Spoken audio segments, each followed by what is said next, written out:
Well, good morning, good morning, good morning. Good morning. Joel, like I said before, man, I'm sorry to hear about that loss. I know he's probably a Yeah. Um, really those good of you guy. that just joined us, Bodie Balcom, or Body Balcom, pastor, passed away suddenly. So, but yeah, like I said, I don't say rest in peace. I say enter your reward, EYR. Mhm. Yeah. Mm, So another well done, good and faithful servant moment in heaven. So, absolutely. I just want to give, I have a confession to make. My hair is kind of garbage this morning, so I apologize about that. hey, one Uh, rule with me, Ben, I do not have any sympathy for bad hair days. Okay. I am having a bad hair life. So I don't want to hear about it. why are you so salty? Sorry, a little sensitive on that. I just told my pastor was complaining about that a couple weeks ago because he like in his 50s. He said, "Look, I'm getting a little bald spot in my head," and I said, Get "I don't out. want to hear about it." He goes, "Oh, he said, this is how the conversation went real quick." He said, "I have two brothers like you that lost their hair early, and but I didn't." And I said, "Well, I got a little information for you. Both your brothers hate your guts for it." And I said, "Just for the record, I hate your guts too." And my pastor laughed just Just for the because, record. so sorry, us Well, good morning. follically challenged people have no sympathy for you guys with It thick looks white like Lucas here has a good head of hair based off of his All little right, photo well, there. Lucas is on my list too. I don't want to hear it from him. Yeah, Lucas, we're just talking about the topic of hair and how I'm having a bad hair day. I'm sure you are too, Lucas, based off of your photo. But that really triggers Joel. So let's It not does. talk about hair in the future, okay? Because It does. That is a macro aggression to me, not a microaggression. That's a macro right there. all righty. So All yeah, right. we'll let a few more people come in, and then we'll get started. I'm not sure if you saw, but Trump had a nice little get together at the UN. Yeah. Yeah, yeah. They Very they impressive. tried, uh, you know, foiling the escalator. That stopped working. He was trying to go upstairs. Okay, whatever. It just became stairs. The teleprompter didn't work. I heard Okay. about the teleprompter. I didn't know about the Yeah, the escalator. escalator was running and then it stopped. Like right when Trump and Melania were going to, show up. Uh, and then the teleprompter stopped working. So Trump I was heard like, that. I don't need that. It's fine. Yeah.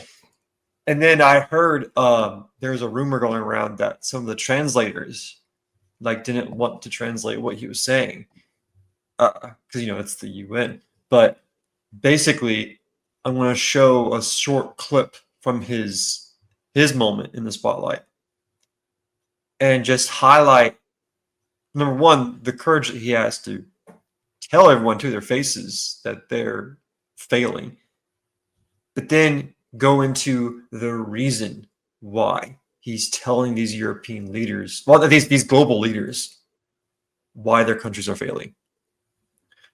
Oh, I'm sorry to hear that, Lucas. It looks like is in your prayers, please. Baby day. Oh, okay. Okay. So yeah, we'll go ahead. Good morning, AC Cruz.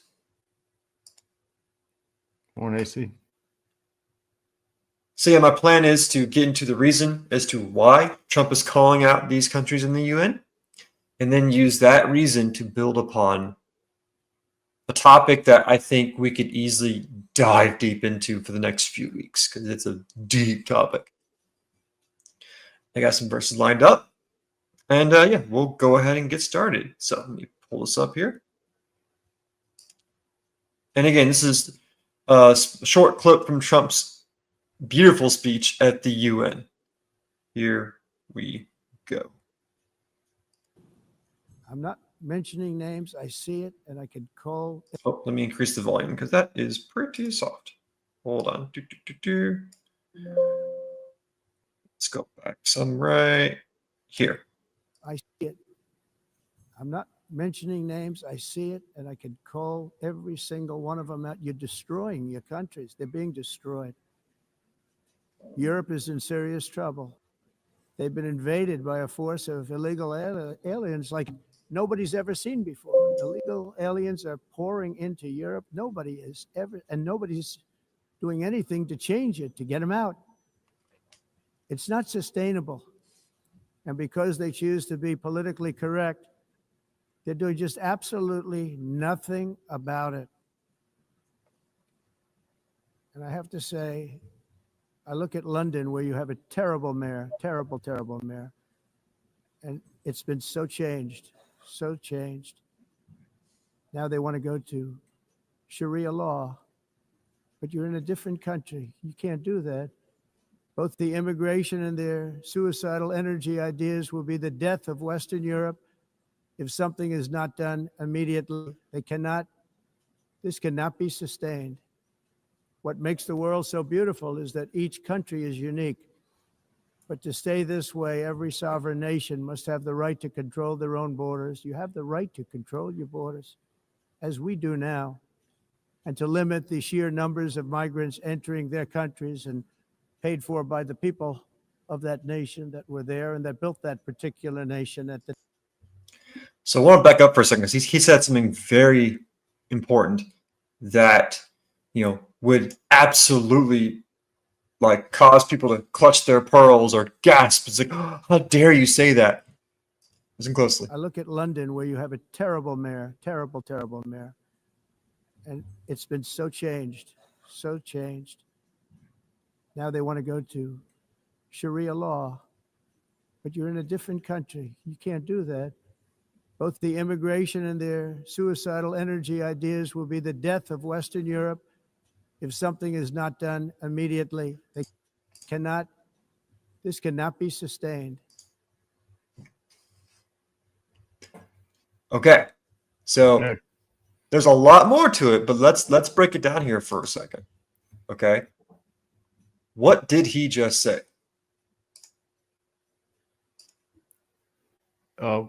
Well, I'm not sure what you're getting at, but I know he just called out the mayor, first of all. He called out the whole city of London, really, the whole country of Great Britain, Sure. Are. Go ahead. Why? Why? Yeah. Because they're cowards. Okay. Why are they cowards? What's happening? Well, they're being invaded.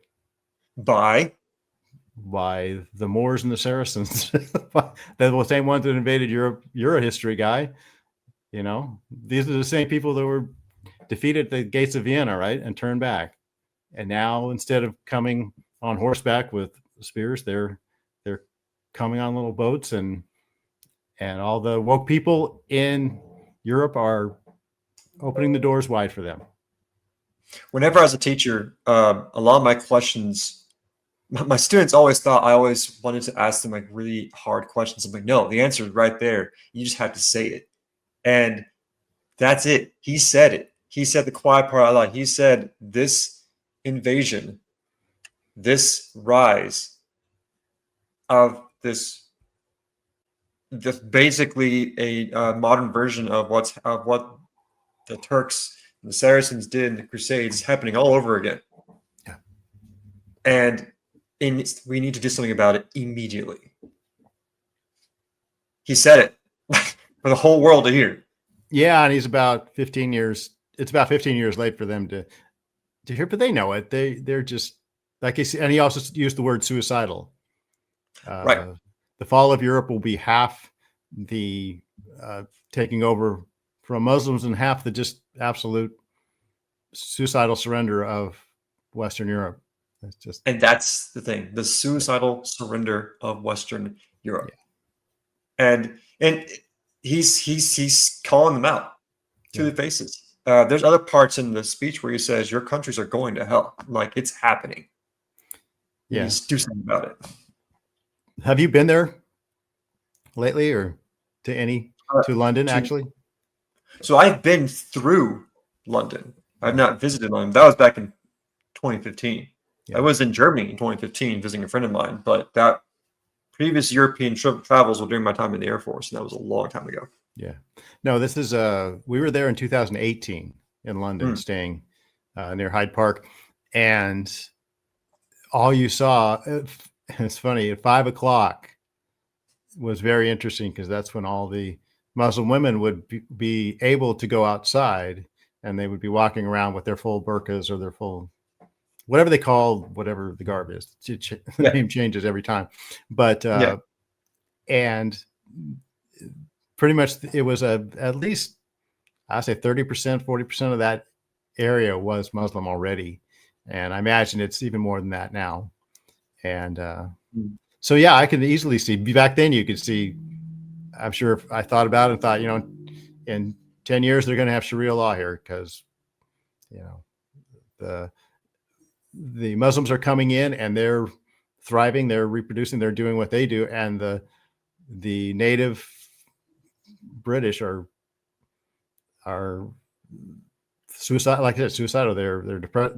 They're not having any children. They don't have any future.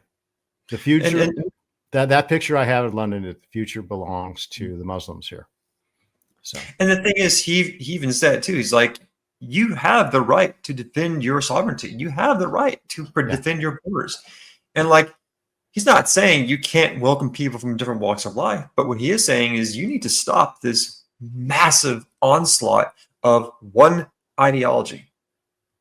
Look at the patterns. Look at the fact that multiple European countries are being overwhelmed by a specific ideology. Right. And that's the thing he's calling out. And let's be clear, this issue is happening here too. It's not just in Europe. But thankfully in America, you have certain systems that can stop this massive wave. But the issue is we have to call out the issues when we see it. We can't just keep ignoring it. Yeah. And I think that what I'm trying to get to is, how do we look at this from that Christian perspective? What do we do because of this? How do we look at it? How do we analyze it? How do we respond to it as Christians? And so here's the next video I want to show y'all.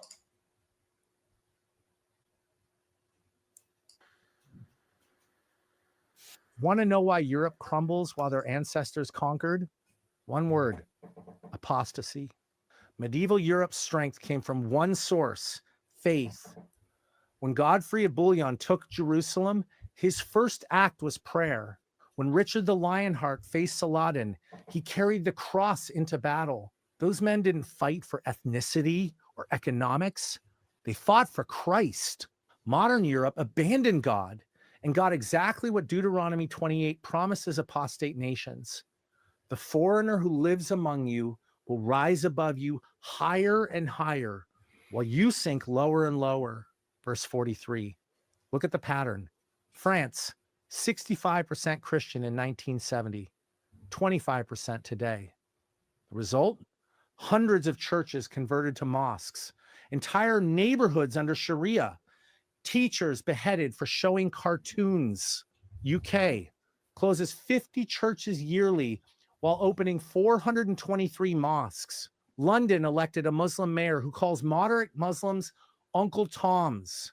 Germany cancels Christmas markets for cultural sensitivity while migrants assault women on New Year's Eve.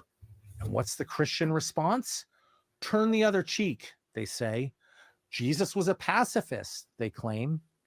Let me expose this lie that's destroying the West. Here's the truth about modern Christian pacifists. They preach peace from behind walls built by warriors and maintained by police. Every pacifist is a parasite on the violence of better men. They condemn the sword while sleeping under its protection. They call 911 when threatened, summoning men with guns to do the violence on their behalf. They demand military protection, then claim moral superiority over the soldiers who pull the triggers they voted to load. They're not anti-violence. They're anti-getting their hands dirty.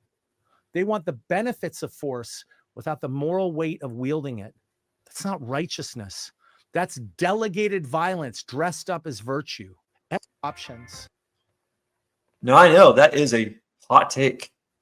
Yeah. And the truth is, I'm here for it. especially after the death of Charlie Kirk, I see more and more Christians coming out and saying, look, I'm not going to go on the offensive, but you better believe I'll be on the defensive. Yeah.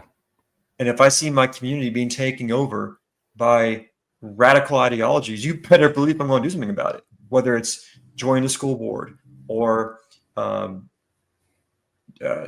go into politics or arm your family, like do something.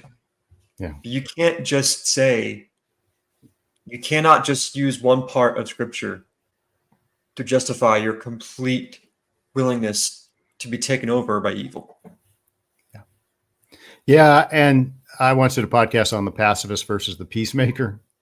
And another historical example you appreciate is the difference between Winston Churchill and Neville Chamberlain. Neville Chamberlain was a pacifist, and Winston Churchill was a peacemaker. And the pacifist Chamberlain enabled that war, while the peacemaker Churchill did what he could to win the war and bring peace. Right. So, there's a saying, we all sleep at night, not knowing that there are men guarding us who are willing to do incredible violence to keep us safe, and he made a good point. I mean, you don't want to get your hands dirty, and you think we have this idea that because we're somehow 20th century or 21st century Christians, that we'll never have to face this kind of thing. We'll never have to face violence or war or, all these things that every Christian throughout history had to face. They had to endure violence, and they had to commit violence.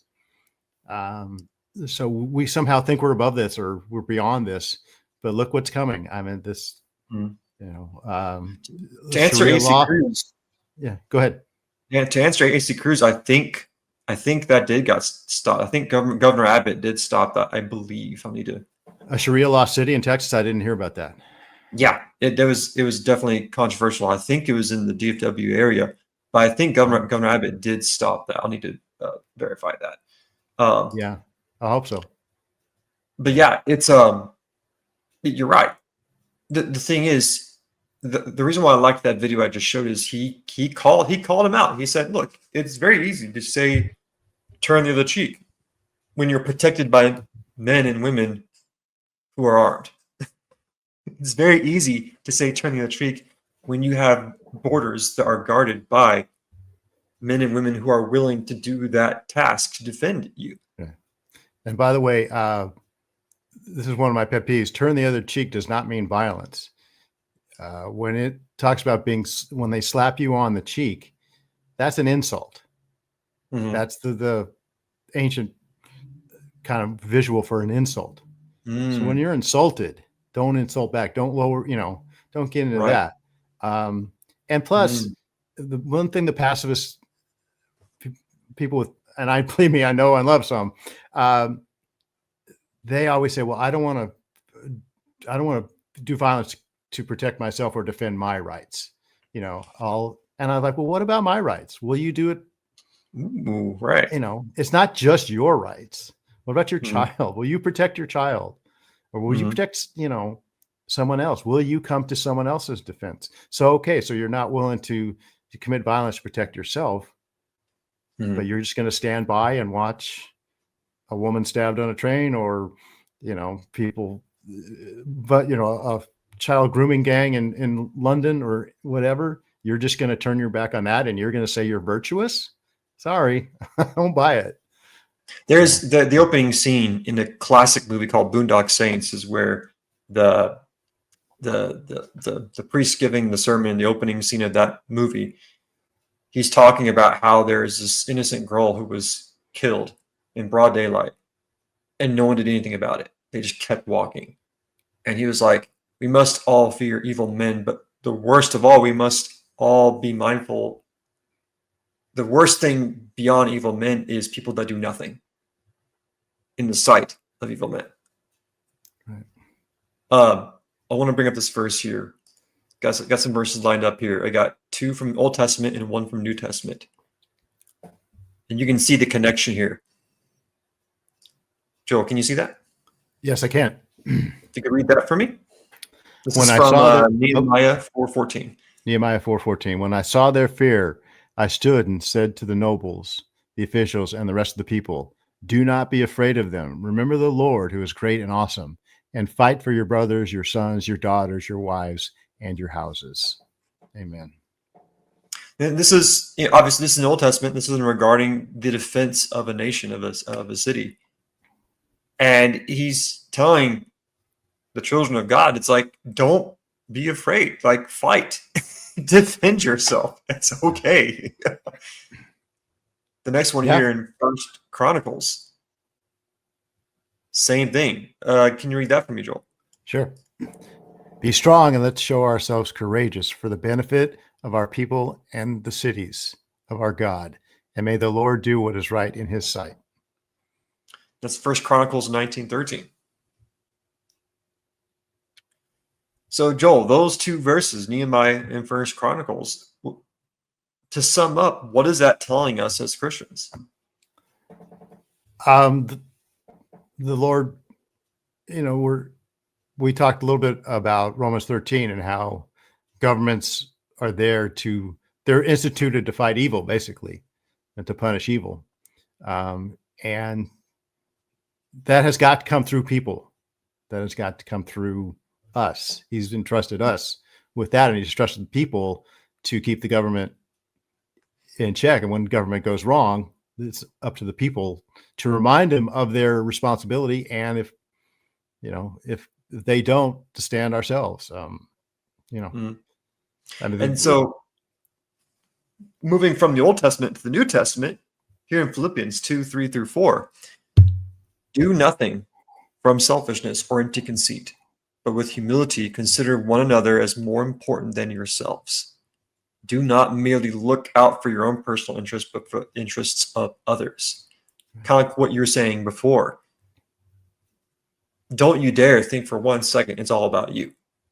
Even though your souls and your keeping alone, the truth is God and his son, Jesus Christ, made it very clear. You are part of a community. You are part with other Christians. And if you see evil being done, it is not your right, it is your divine duty to look out for their interests, to defend them, to fight for them against evil. Yeah, and it's only because, like I said, have lived in this little peace bubble for the last, I don't know, since the end of World War II, maybe. Here that, because of what people like my father did, who didn't have any illusions about what their responsibility was. He fought in World War II, and they couldn't envision a world for their children where Imperial Japan and Nazi Germany ruled the world. So they had as soon as Pearl Harbor was attacked, they went right down, and there was a line around the block for people, men saying, I want to fight this evil. I want to fight for my country. I want to fight. And it was really the mindset was, we're not going to let this happen again. We're not going to let World War I happen again, where everybody just kind of quit and this evil rose again. No, we're the ones to fight this evil. We're the ones to fight for the future of our children and grandchildren. And that's the future we've been enjoying, but it's made us soft and kind of selfish and thinking, no, we're not the ones to fight now. No, that's above us, or that's beneath us and beyond us.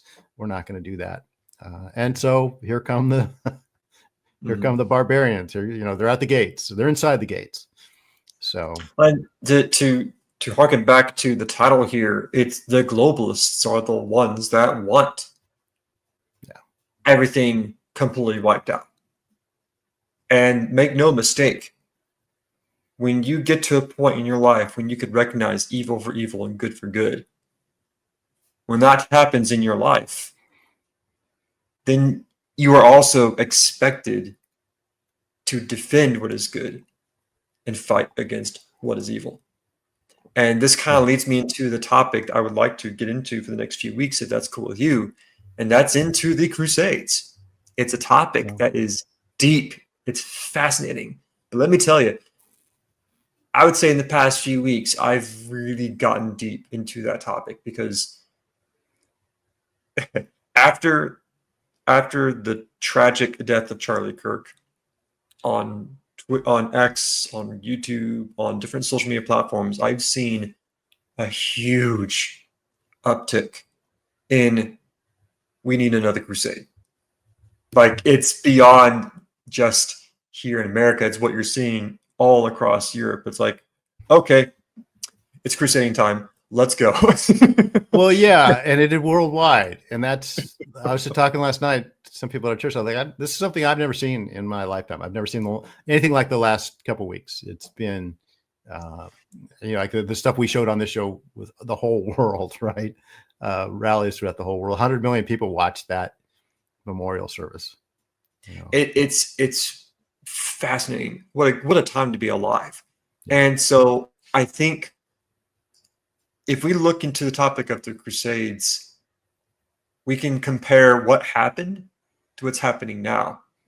And I will take the stand right now. And I don't care if I lose friends or lose people listening.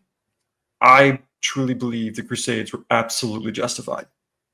Completely justified. Because for better or for worse, the truth is, if we did not get involved, if there was no Crusades, all Western Europe would be completely Muslim. There would be no Renaissance. There would be no Reformation. There would be no modern Western civilization to speak of. And that's just a historical fact. There wouldn't be everything we got. Everything. And actually, there wouldn't even be a United States, because then there would never be an England. There would never be anything like that. Yeah. So even though there were flawed men, there were definitely broken people. And to be clear, even though after the Crusades the church fragmented, sure. But there's something to be said about the unifying force the Crusades had on Europeans.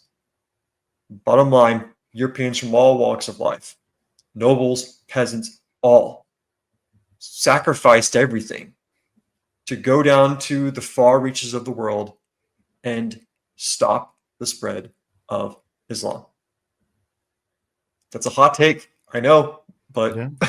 that's what. Well, yeah, I'll look forward to learning more. I barely know the Crusades. I've done some reading on it. I know enough to know that it's not what most of the woke history books will tell you it is. So it's definitely one of those topics that's either heavily romanticized or heavily vilified.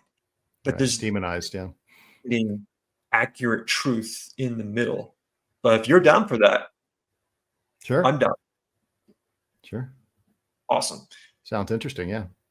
Because really now, I mean, we're definitely at a point of war in our lives and in our society. It's whatever form it takes.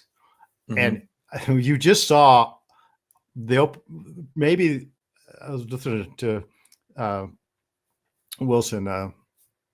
Doug Wilson, and he was saying that, this guy that shot Charlie Kirk, if everything goes the way it should, he will be the one who killed progressive leftism in this country, because he triggered this. If we pursue this, if we do this right. And you saw our opening salvo, you saw, and I said this, you saw Christian nationalism on display at the memorial service. And it's all about repentance and forgiveness. And, with Christ, Jesus is the center. And that's a good opening salvo on our part. But I think it may, but that doesn't mean it's going to be nonviolent the whole time. We may have to get our hands dirty, and that's just the way life is. So I hope not. I think to finish up, I found this meme that's been circulating that I think beautifully summarizes everything we're saying right now. And so for those who are listening, basically, and I'll make sure to say it with the right words. Basically, what this meme is showing is it's a cartoon, and there's someone in the middle between the left and the right, and this would be, Charlie Kirk, and he's just saying, "Hey, I'm here to bridge the gap. I'm here to talk. Let's just talk. And on the left, you see the left taking him out. And the people on the right are like, what? He just wanted to talk. And you took him out. But then the left is a side that's saying, maybe you guys need to turn the temperature down a little bit. Yeah. And then the right has the laser red eyes, like they're full throttle. Yeah. Okay, we're done. We are absolutely done Yeah. playing around. We're done negotiating. There is no unity. We are done. Right. And all that stuff I said should not be seen as weakness. You know, Yep. all the stuff that was on display at that memorial service was not weakness. That's resolve. And that's, you know, getting ourselves right before God, before facing what we have to face. So, Absolutely. Yeah. Well, Patriots, as always, it's been a wonderful Friday. I look forward to the next few weeks. I'll make sure to do my research and prep accordingly. But yeah, have a wonderful day, Patriots. thanks, everyone. Joel, thank you for joining. Really appreciate it. God is Thank in you, Ben. charge.